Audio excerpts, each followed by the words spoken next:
What's going on, gang? I hope you guys are doing awesome out there. Um, this video is going to kick off. Is going to kick off a series of things I have to say.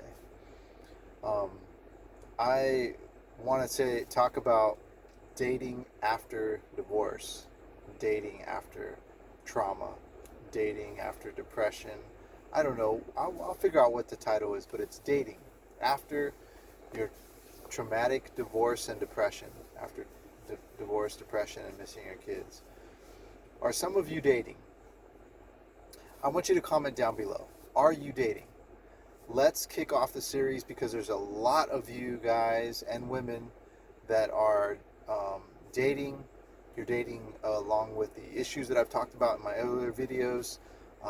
Now I've been backstabbed, I've been hurt, and now I'm kind of sharing this. I'm carrying it over. My trauma is carrying over to my other relationship, or it's hard dating now. But or I met someone great, totally not like the other person I met before, or gosh, it happened to me again. I'm on my second divorce. Whatever the case may be, I want you to please comment down below. Your comments are going to really, really help kicking off this next series. Let's see where the people that are watching this video are at.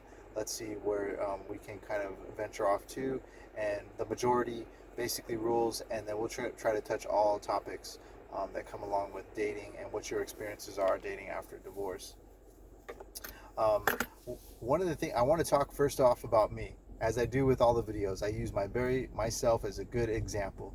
Let me tell you what I did. I actually went through my divorce. It was a traumatic divorce. I went through almost 3 years trying to fight for my daughter in the courts, and being threatened that she was going to be taken away from me and taken to a different country and I would never see her again. The lawyers were even pushing that threat on me, and they were using it as a tactic to negotiate my assets, my property, my money, everything. They wiped me clean. It was very traumatic. I was so incredibly, massively stressed out. I was actually more healthier at the time, physically and mentally and emotionally healthier and fit, that even my fit body, which I don't have now, my fit body died. I had a heart attack. That's how stressful it was. Everything was being taken from me. Everything just stripped. You name it. I've mentioned it before. You can go back. And the stress killed me. It killed me. I died twice that day. I was in the hospital. I had a heart attack. The doctors couldn't figure out why somebody was so healthy who did a mini triathlon, a mini sprint triathlon a few months prior, why someone would be so healthy but end up having a heart attack. Moving right along, trying to make this video short. I took through that trauma. A lot of things happened after the divorce and after I came, deal with my health condition and my health problems. And I said, this is so traumatic. I am so down and out. I don't even want to touch or look at a woman. I never looked at a woman the same again. I would see the most finest looking women. They were showing everything to me on the, or they would be trying their hardest to get hook up with me, and I did not have anything to do with it. I didn't want to touch you. I didn't want to look at you. I didn't nothing. I would head down. I'm not looking at nobody. Just leave me alone. I'm not looking at anything. And I was traumatized. And I told myself right after the divorce and after my mom died and I died and I was homeless for a short period of time, during that, after all that, the aftermath that happened to me, there was another aftermath. I said, that's it. I'm not going to touch another woman for the rest of my life. And then I said, okay, let's come to terms with the reality of this. I'm not going to touch anybody until I'm financially stable again, until I can pick myself back up again financially, emotionally, and mentally. And I, you know what, guys, I waited 5 years before I touched another woman. I did not touch anybody for 5 years. 5 years I didn't touch another woman. Let me tell you, the very first time I touched somebody, and I mean, I had sex with somebody. The very first time I had sex with somebody, I can't believe I'm saying this to you guys, after my divorce, was a friend of mine. It was actually a longtime friend of mine I hadn't seen in years. and they only remember me from before I met my ex-wife. And she said, "Man, you are so like, Rocky, this is not you. Like, I don't. This is a different Rocky. You look different. You talk different. You're just not the same anymore. I feel so like my heart." And she would cry, and she was crying, and she was like, "You know what, Rocky? Like, you really need to release all this pain. And I'm not saying that I have the answers for you, but baby, please let me have sex with you. Let's have sex, and let's just have friend sex. Like, just, you need a little stress relief. Like, come on, like, it's been 5 years, like, Rocky, come on." And I was like, "Oh man, no way, this is crazy. Like, you're my friend. Like, I don't never looked at you like that." I don't think she looked at me like that, but anyways, long story short, we did. Okay, we did. It wasn't amazing. It was just sex. Both of us agreed. She's like, "You're traumatized, man. You need to get back on your game, because I know this is not you. This is not your style. I just know you. I know the girls that you hung out with and stuff, and they told me stuff. So I know this is not you, Rocky. Like, you're just not on your game. When it came to that." And so I was like, man, I knew that I wasn't. So I said, "Wow, basically, am I even attractive? Am I even this? Am I even that?" And here's what I want to share with you guys. Here's what it is. And I'm so sorry to keep this video long. I'm going to cut it short, about 1.5 minutes. Here's what I want you to take away from this. Please listen to me. The reason why you have to work on releasing and letting go, you have to let go of this trauma. The reason why you have to do this, all of you, men and women, you have to do this. You cannot hold on to it no more. You have to, because you have to get into a relationship. Now, here's the thing. You don't have to have a relationship, okay? This is what the old school folks will be saying to you. And I'm old school too, so trust me. The old school way is, I don't need anybody. I don't need nobody. I don't need this, and I don't need that, and I don't need nobody. Well, you know what? That mentality, that ideology of I don't need nobody to, I can love myself. Yeah, that's true. It's true. But that is a generation of single parent families that have basically the I don't need you, because they end up separating. They have a child with them, and this is the ideology I'm trying to get at. And they moved along, and they're single, and they have a child, and they're single, they're by themselves, and they grow up and they raise each other, and they come up with this attitude, well, you know what, I didn't need him anyways. Girl, you don't need him anyways, right? Oh man, you don't need her anyways, man. Just let it go.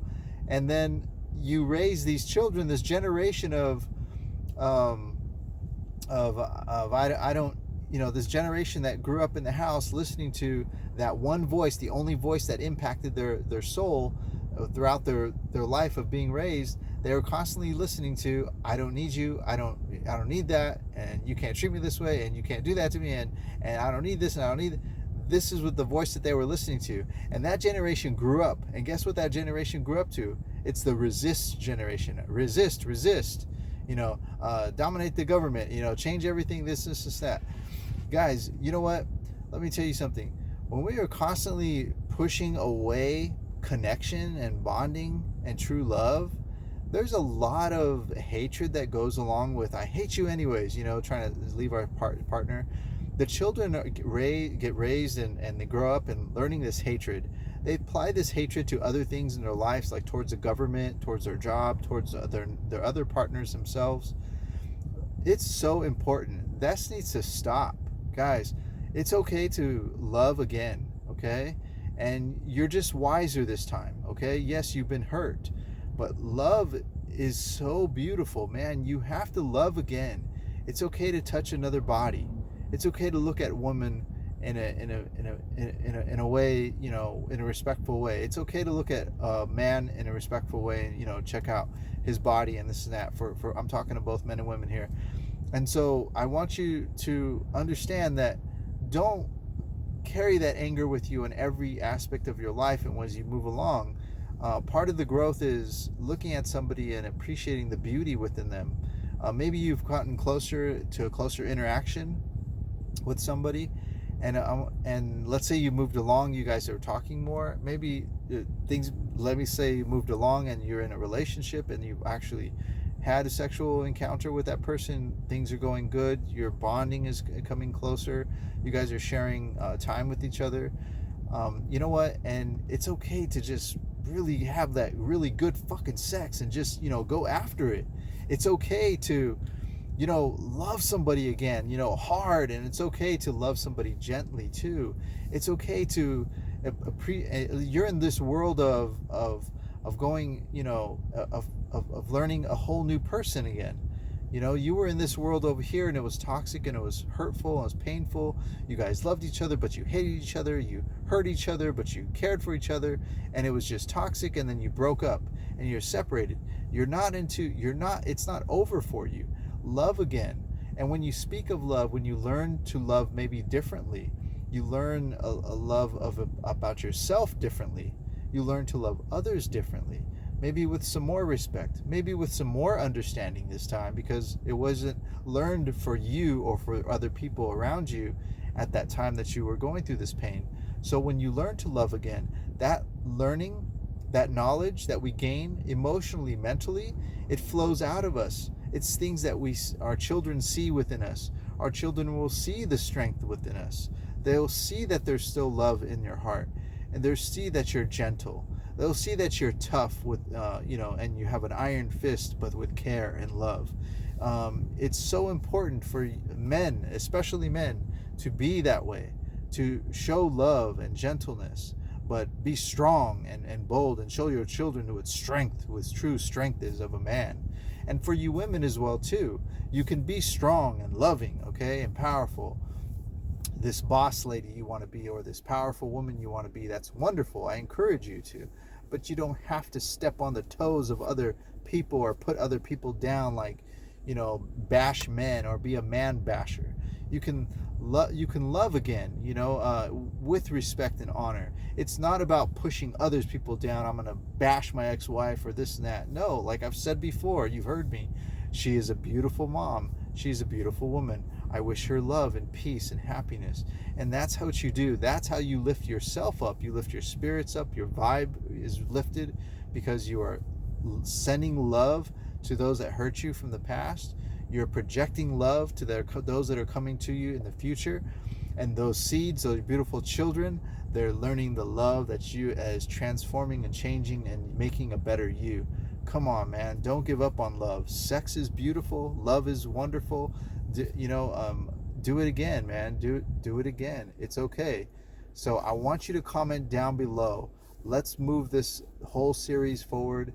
I want you to comment down below what are your experiences dating after divorce or pain or trauma. Okay? I love you guys, man. Learn to love again. Come on, it's a beautiful thing. You guys take care. I'll talk to you again. Bye-bye.